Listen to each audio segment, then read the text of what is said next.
Coming into your YouTube airwaves, it's Vaughn, the Stat Man, and welcome to the Stat Room. Woo! How is everybody doing this wonderful, wonderful morning? All right, ladies and gentlemen, so before I get into this video, guys, let me introduce myself. Guys, I am Vaughn the Stat Man. You can follow me on Twitter at Vaughn the Stat Man, and guys, check out the website, vaughnthestatman.com.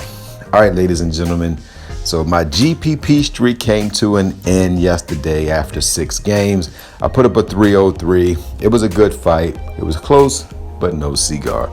Did cash on my head-to-heads. I did win those, but a 303 wasn't good enough to get you in the money.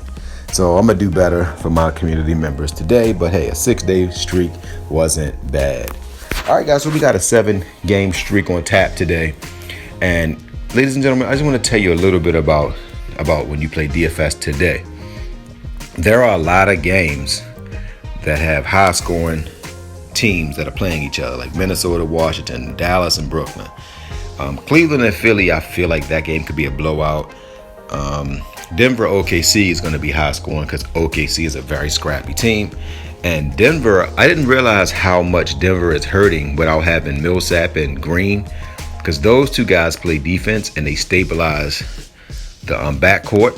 So now Jokic has to do everything, and Murray has to really take on the scoring load. Barton has not gotten into his full rhythm yet. And when you look at Porter is very inconsistent on the defensive end. So I think OKC is going to keep that game close. New Orleans and San Antonio is going to be a high-scoring game. Indiana and New York is going to be a lower-scoring game. I think both teams might get 101, 102. And Utah, Orlando doesn't really have the talent. But since Utah traveled from the West Coast to the East Coast and they're on the second night of a back-to-back, that game could possibly be close as well. As you saw, Utah lost to Miami. They were just fatigued. For people who don't travel, you don't know what I'm talking about. If you haven't had a chance to see the country, when you travel and you go from East Coast, West Coast, West Coast, East Coast, it takes 2 days to get your legs back. Now, for a 22, 23-year-old, it might not be the same, but if you're a 29 to 34-year-old NBA player, it's going to be a little tough. All right, guys, so let me break down the point guard position and then go give you my 4 horsemen to not take up a lot of you guys' time. Doncic, remember I told you in the last video that he was going to have less than 40 fantasy points going up against Simmons, and he had less than 40 fantasy points. Guys, I know sports because I coach sports. I have professional athletes that are friends. I'm not the analytical guys that just go bad defense, good defense. If you do that in fantasy, you're going to lose, because if that was the case, you would win every night.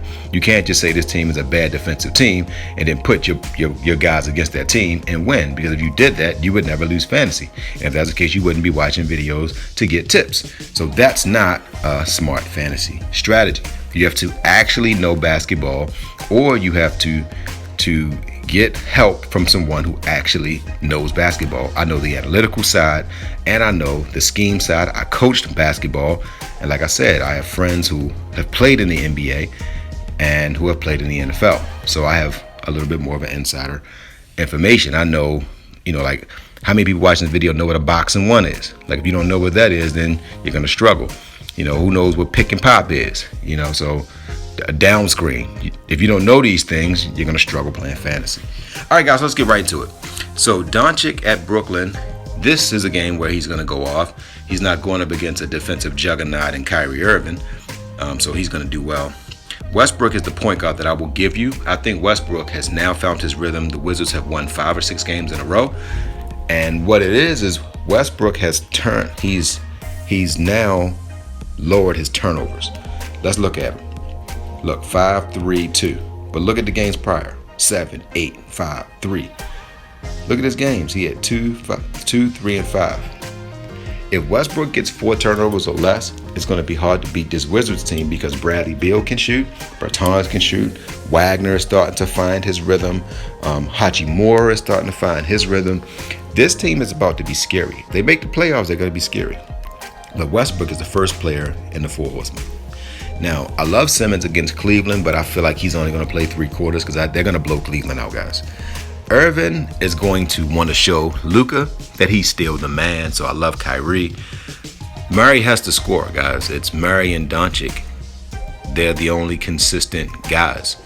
Murray is a must start. So this is going to be my 4 horsemen. I'm giving you Murray and Westbrook. All right, so now at the shooting guard position, guys, I'm going to give you a lower tier shooting guard. I'm going to give you Brown. Now, I said this in a few videos prior that Brown is the key to the championship aspirations of Brooklyn.